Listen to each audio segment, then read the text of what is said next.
నమస్తే, welcome to hit TV. నేను మీ మాధురి. రోజు మనతో పాటు ఉన్నారు కేఎస్ ప్రసాద్ గారు, పొలిటికల్ అనలిస్ట్. నమస్తే సార్. సార్, పోలవరం హైట్ గురించి కేంద్ర ప్రభుత్వం కానీ, నారా లోకేష్ కానీ, చంద్రబాబు నాయుడు గారు, ఈ మొత్తం ముగ్గురు చెప్తున్న దాంట్లో చాలా వేరియేషన్స్ ఉన్నాయి.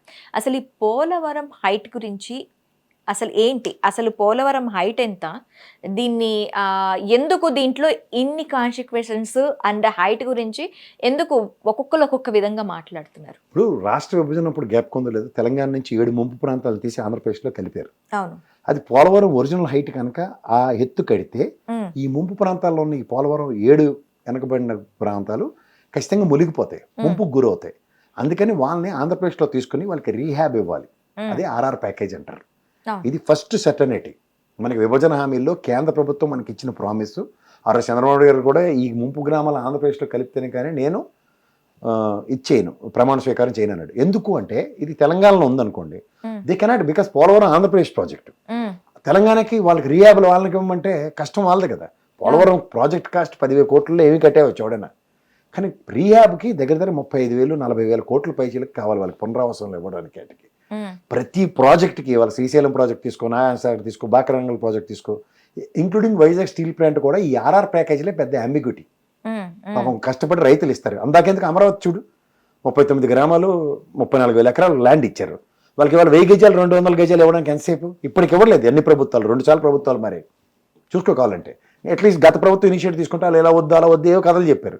ఈ ప్రభుత్వం 10 నెలలు వచ్చి కూడా వాళ్ళకి ఏం క్లియర్ చేయట్లేదు. సో ఇది పెద్ద ఛాలెంజ్. సో ముంపు ప్రాంతాల పరిరక్షణ కోసం ఇవాళ కేంద్ర ప్రభుత్వం ఆడుతున్న డబల్ గేమ్ ఏంటంటే ప్రాథమిక అంచనాలు అంటారు. ఇప్పుడు 10 సంవత్సరాల క్రితం రేట్ ఇవాళ ఉంటుందా? బంగారం ఎంత ఉంది మనం 10 సంవత్సరాల క్రితం, ఇప్పుడు ఎంత ఉంది కంపారిజన్ చేయి. అలాగే కూడా భూముల రేట్లు కానీ, సమస్య పరిష్కారానికి ఇచ్చే కాంపన్సేషన్స్ కానీ ఎప్పటికప్పుడు అవి వేరియేషన్స్ వస్తూ ఉంటాయి. సో మనకి 2013 భూ నిర్వాసితుల చట్టం ప్రకారం వాళ్ళకి పరిరక్షణ ఇవ్వాలి. ఇవాళ కేంద్ర ప్రభుత్వం స్ట్రాటజికల్ గేమ్ ఆడుతుందంటే అది ఒక బహుళార్థ సాధక ప్రాజెక్ట్. అంటే దాన్ని ఒక 47.5 మీటర్ల పై దగ్గర ఎత్తు నిలిపితే నీళ్లతో ఒక బ్రహ్మాండమైన పవర్ ప్రాజెక్టు. దాంతో మొత్తం ఆంధ్ర దగ్గర ఒరిస్సా ఇట్లాంటివన్నీ కూడా సస్యశ్యామలం అవుతాయి. పవర్ టారిఫ్స్, పవర్ ప్రాబ్లం అనేది ఉండదు. ఇట్లాంటివి జరుగుతున్న దగ్గర ఏమవుతున్నాయంటే ఇన్వెస్ట్మెంట్ మాడ్యూల్లో కేంద్ర ప్రభుత్వం గబగబ చేసుకుని ముందుకు వెళ్ళాలి. 10 ఏళ్ల విభజన హామీల్లో చేసి ఇవ్వాలన్నది ఫస్ట్ ప్రామిస్ మనకి. వాళ్ళు ఏం చేశారంటే ఈ 10 ఏళ్ళు ఎగ్గొట్టారు. ఈ చంద్రబాబు నాయుడు గారి ఆవేశం ఎక్కువైపోయి ఆయనకి ఏంటంటే మొదటి నుంచి ఆయన చేస్తున్న 10 ఏంటంటే నేను సూపర్ ఇన్వెస్టింగ్ నేను తీసుకుంటాను, నేను పని చేస్తానని చెప్పాడు. దానికి తీసుకున్న బాధ్యతకి ఏమైందంటే వాళ్ళు డబ్బులు ఇవ్వకపోతే ప్రతిసారి రాష్ట్ర ప్రభుత్వ ఖజానా నుంచి డబ్బులు ఖర్చుపెట్టి వాళ్ళ దగ్గర నుంచి దేహి అని అడుక్కోవాలి. ఇది పరిస్థితి. ఈ పరిస్థితిలో ఆయన ధనం పోరాట దీక్షలు ఇవన్నీ కార్యక్రమాలన్నీ పక్క తీస్తే లాస్ట్ బడ్జెట్లో కూడా ఆయన దగ్గర 4,480 కోట్లు ఖర్చు పెట్టాడు పోలవరంకి. అది జగన్మోహన్ రెడ్డి గారి ప్రభుత్వం రాగానే ఫస్ట్ డబ్బులు అది వెనక్కి ఇచ్చారు. తర్వాత ఇప్పుడు ఈ ప్రభుత్వం డబ్బులు వెనక్కి వచ్చినట్టే ఆంధ్రప్రదేశ్ ఖజానాకు వచ్చినట్టే కదా డబ్బులు. అవును, లాజిక్ వినండి. దీంట్లో కేంద్ర ప్రభుత్వం బహుళార్థ సాధక ప్రాజెక్ట్ కట్టవలసిన బాధ్యత వాళ్ళది కాబట్టి జగన్మోహన్ రెడ్డి చంద్రబాబు నాయుడు గారిలో బాధ్యత తీసుకోలేదు. ఆయన ఏం చేశాడు, 4,480 కోట్లు రాగానే అదేమవుతుంది, సర్ప్లస్ ఫండ్ వచ్చినట్టే కదా. అయితే రాష్ట్ర ప్రభుత్వంకి రావాల్సిన ఖజానాలో డబ్బులు నువ్వు ఇంట్లో పోపుల డబ్బాలో దాచిన డబ్బులు కూరగాయలు కొనడానికి వాడతావు. కానీ మీ పెద్ద అబ్బాయి తీసుకెళ్ళి 2 చాక్లెట్లు కొనుక్కొని వచ్చాడు అనుకో, మాటకు చెప్తున్నా, పర్పస్ ఎక్కడి నుంచి సాల్వ్ అవ్వాలి? నీ దగ్గర నుంచి సాల్వ్ అవ్వాలి, పోపుల డబ్బాల నుంచి చాక్లెట్లు అవని లేదా కూరగాయలు అవని. కానీ సాల్వ్ అవ్వే దగ్గర ఒక్కొక్కటితో ఒక్కొక్క విధానం ఉంటుంది. మీ అబ్బాయి అయితే చాక్లెట్ కొనుక్కుంటాడు, నువ్వైతే కూరగాయలు కొంటావు. నీది వారం రోజులు ఉపయోగపడుతుంది. చంద్రబాబు గారు దాచి దాన్ని పోలవరంకే వాడదాం అనుకోవడం ఆయన కాన్సెప్ట్. ఇది 10 మందికి కూర పెడదాం, అన్నం పెడదాం అని ఈయన కాన్సెప్ట్. ఇది తేడా. ఇప్పుడు ప్రాబ్లం ఎక్కడ వస్తుందంటే కేంద్ర ప్రభుత్వం ఆర్ఆర్ ప్యాకేజీని మొదట నిర్ణయించిన దానికి ఇప్పుడు ప్రాథమిక అంచనాలు పెరిగిన దానికి పాత రేట్లకి కట్టుబడి ఉంటామని చెప్తుంది. ఇది జగన్మోహన్ రెడ్డి నేను పని చేయట్లేదు, నువ్వు ఎప్పుడు పని చేసుకున్నావు ఆర్ఆర్ ప్యాకేజ్ ఇచ్చుకో, ఆ పని చేసుకొని నేను కూర్చున్నాడు ఆయన ఇలా చేతులు వెనక్కి పెట్టి. మళ్ళీ చంద్రబాబు గారు రాగానే ప్రాబ్లం ఎక్కడ వచ్చింది, డయాఫ్రమ్ వాల్ కాంక్రీట్ గిన్నీస్ రికార్డుల కోసం వేసేసారు. స్పిల్వే కన్స్ట్రక్షన్ జరగలే. స్పిల్వే అంటే నదీ ప్రవాహాన్ని మళ్లించి డ్యామ్ కట్టాలి.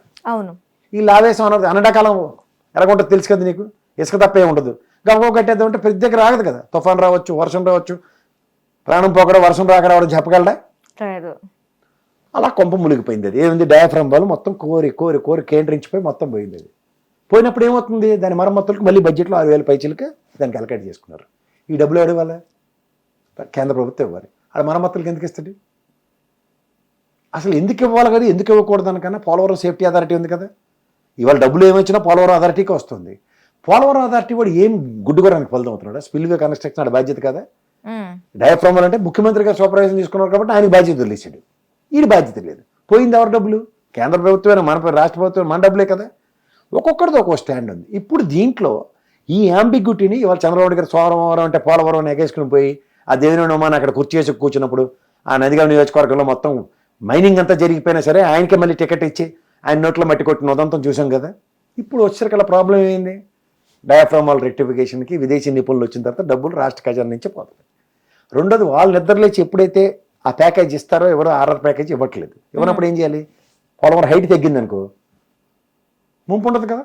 అవును, ఈ గేమ్ నడుస్తుంది. దీనికి ప్రాబ్లము సొల్యూషను అన్నీ చంద్రబాబు గారి దగ్గర ఉన్నాయి. 5 ఏళ్ళు వాళ్ళ గవర్నమెంట్ కాబట్టి. ఓకే, అది కేంద్ర ప్రభుత్వం గజేంద్ర శేఖావత్ గారు గత ప్రభుత్వంలో తిరిగి సచ్చారు మన వాళ్ళు. అవుట్కమ్స్ ఉంది. ఇప్పుడు అదే కథ మళ్ళీ ఇంకొక రివర్స్ డైరెక్షన్లో నడుస్తుంది, అప్పటికి అర్థం కాకుండా. అందుకే లోకేష్ గారు ఒక హైటు, చంద్రబాబు గారు ఒక హైటు, కేంద్ర ప్రభుత్వం ఒక నిర్ధారించిన హైట్ ఒకటి, అసలు ఒరిజినల్గా పోలవరం హైట్ ఒకటి, ఇవన్నీ అంబిగ్యూటీస్. ఈ మూమెంట్లో నేను హైట్ ఫిగర్ చెప్పి కూడా ఎవరు నేను కన్ఫ్యూజ్ చేయదలుచుకోలే. Let it be. ఎంత కంక్లూడ్ అవుతుందో, ఎక్కడ కన్ఫైన్ అవుతుందో అక్కడి నుంచి మాట్లాడతాం. ఓకే. ఇక్కడ ప్రాబ్లం వల్ల ఏంటంటే హైట్ తగ్గితే ముంపు ప్రాంతాలకు రూపాయి ఇవ్వక్కర్లే. ఆర్ఆర్ ప్యాకేజ్ ఎగ్గొట్టడానికి హైట్ తగ్గిస్తున్నారు. అదేమో జస్ట్ లైక్ చెక్ డ్యామ్ లా మిగులుతుంది. దానికి మనకి ఇచ్చింది బాహుబలి టైప్ లో బిల్డప్ ఇచ్చి RRRని తీసుకొచ్చి పెట్టినట్టు ఉంటుంది. అయితే ఇక్కడ కేంద్ర ప్రభుత్వం ఎందుకు ఇంత చిన్న చూపు పోలవరం ప్రాజెక్టు మీద? ఆంధ్రప్రదేశ్ తెలంగాణ అంటే వాళ్ళకి ఎప్పుడు వివక్షే. వాళ్ళు ఎట్టి పరిస్థితుల్లో గడపారెట్టుకుని బీజేపీ ప్రభుత్వం ఇక్కడ స్థాపించాలి. ఇక్కడ ఉన్న వాళ్ళు ఎవడో పనికొచ్చిన లీడర్లు లేరు బీజేపీ తెలంగాణలో కానీ ఆంధ్రప్రదేశ్లో. వాళ్ళకి ఏం తెలియదు కాబట్టి వాళ్ళకి ఎంత ధైర్యం అంటే సోమవీర్రాజు అక్కడ పార్టీ అధ్యక్షుడు అయ్యిండు కూడా ఆయన్ని హూ ఆర్ యూ అని అడిగాడు నరేంద్ర మోడీ. వాళ్ళ ధైర్యం అది. అంచేత వీళ్ళు కూడా అదే బ్యాచ్ ఉంటారు. అంచేత వాళ్ళు ఏంటంటే ఇక్కడ ఆర్థిక భాండాగారాలను కొల్లగొట్టుకోవడానికి వెసులుబాట్లు. వాళ్ళ ఫోకస్ అంతా దాని మీద ఉంటుంది. అంచేత వాళ్ళు ఎలా ఉంటారంటే ఇలాగే ఉంటారు. వీళ్ళని నమ్మి గొర్రె కసావాడిని నమ్మినట్టు తిరిగిన వాళ్ళు మనం ఏం చేయలేం. కనీసం అది ఇస్తే ఓకే కేంద్ర ప్రభుత్వం ఇది ఇచ్చింది అన్న ఒక సాఫ్ట్ కార్నర్ అయినా ప్రజలకు ఉంటుంది కదా. ఆ సాఫ్ట్ కార్నర్ని కూడా తీసుకోలేకపోవడానికి కారణం నాకేంటి లాభం ఆలోచించి స్వార్థ ప్రయోజనాలు పరిరక్షించుకునే ప్రభుత్వం అది. అంచేత దీని గురించి అనవసరంగా లెబోరియస్ డిస్కషన్స్ పెట్టినా ప్రజలకి వాళ్ళకి అన్యాయం జరుగుతున్నా సరే ఇదే ఎన్డీఏ కూటమి గతంలో అన్యాయం చేసిందని తెలిసి కూడా 72% కట్టామని చెప్పి కూడా అంత డయాఫ్రామ్ వాళ్ళు డ్యామేజ్ అయిన తర్వాత కూడా ప్రభుత్వం మళ్ళీ అదే ఎన్నుకుంటే ప్రజల నిర్ణయానికి మనవరం.